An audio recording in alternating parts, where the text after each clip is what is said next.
Hey everyone, welcome back to Crypto Cash. Thank you so much for joining me here. Hope you're having a fantastic day. Taking a quick look here at Bitcoin, double checking a couple of key factors here. Oh boy, it is a bit of a doozy here today. Nice little rake down there for CPI data coming up 1 basis point higher, 3.5 versus 3.4%, and essentially tanking the market within reason. This isn't terrible, kind of expected, but unfortunately sent a wave through the altcoins with Bitcoin dominance effectively spiking and increasing when that occurred. So again, good news is we did fill that CME gap here, the most recent one here between about 68.5 and of course 69K. That was kind of already filled going into it, but that was a complete fill there, having hit that little spike down. So this is a positive in a lot of different ways.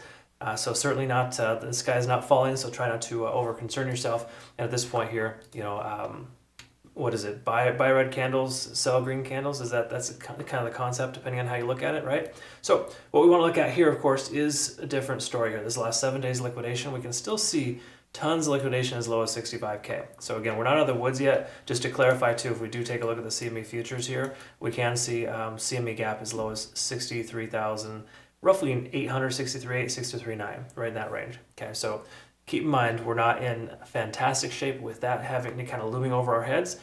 So just bear in mind that's a possible reality, and that runs fairly concurrent with a lot of liquidation too.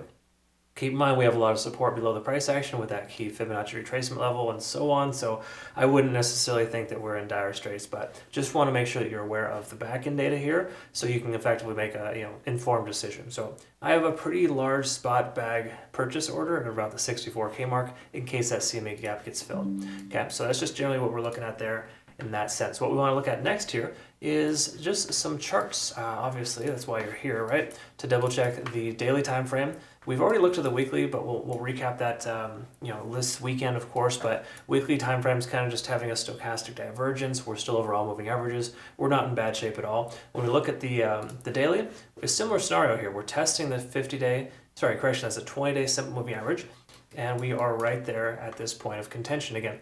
65,800. Sorry, I misspoke. 68,500 or 68.6 is that area of support. Okay. Now again, price wicked all the way down to the 67, that low 67K range to bounce off that 0.618 fib level. But in a perfect world, today we close at 0.5 or higher at 68,600. Sorry, it's hard to say. 68.6 is an important level for us to try to close above. Okay. So to me, just generally speaking, a daily candlestick closure below that could imply that we're going to move down further.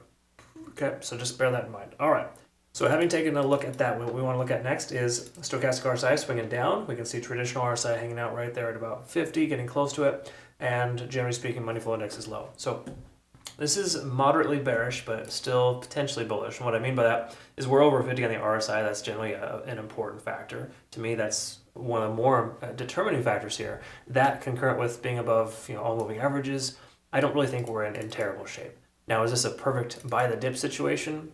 Possibly, possibly not.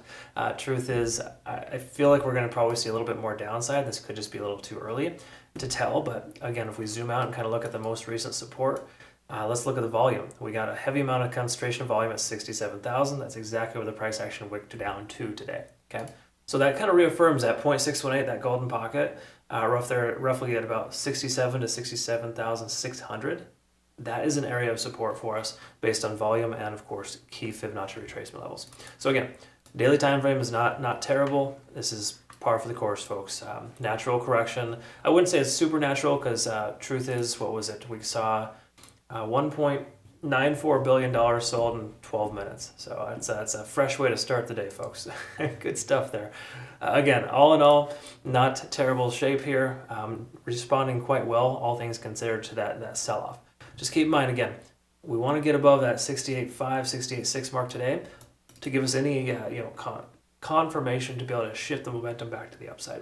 Because there's no doubt about it. We are seeing consistent bearish divergences here. We're still descending negatively, right? So if we can break above this descending trend line today, that would be a pretty positive start. It'd be awesome. Again, we took some nice profits from a Bitcoin long here recently. We may consider taking another one with confirmation. But if we double check here, MACD is diverging, stochastic still pretty low, money flow index, RSI, everything is basically where it should be, but also where it's not where it could be. Let me rephrase that. I think I worded that weird. Simply put, with the RSI pulling back right now, it could literally come all the way down as low as 30, and money flow index usually bounces off somewhere in the range of 10 to 20. So we're getting close to that is a simple way to understand it. But the best way to recognize is that we have much more room for downside here now that we've broken down below 50 on the RSI. So I do not want you to leave this conversation thinking that we're bullish on Bitcoin. The 4-hour time frame looks fairly bearish, okay?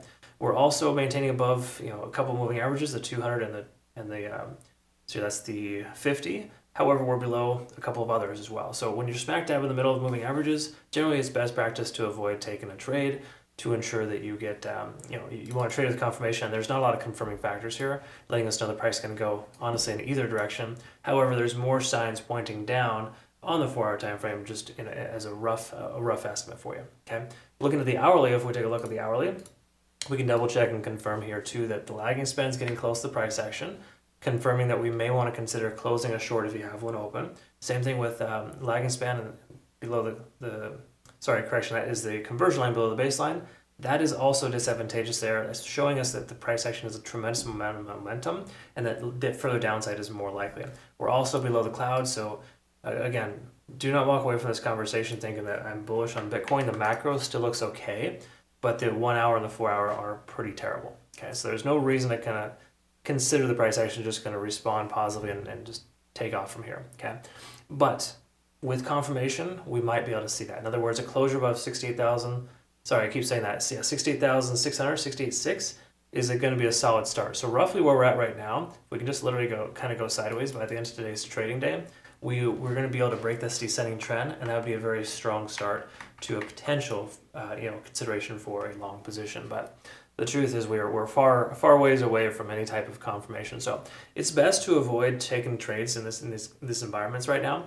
Personally, we're not taking a ton of trades as a community, just generally because the market is, I don't know, I'd hate to use the word trash, but this is fairly junky in a lot of ways, right? As soon as you get confirmation, the price goes the opposite direction, sweeps all the liquidity, and then just rinse and repeat over and over and over again. It can be very challenging for for somebody that likes to look for confirmation, and there's not a lot of confirming factors right now, okay? Because again, we keep hitting these massive resets.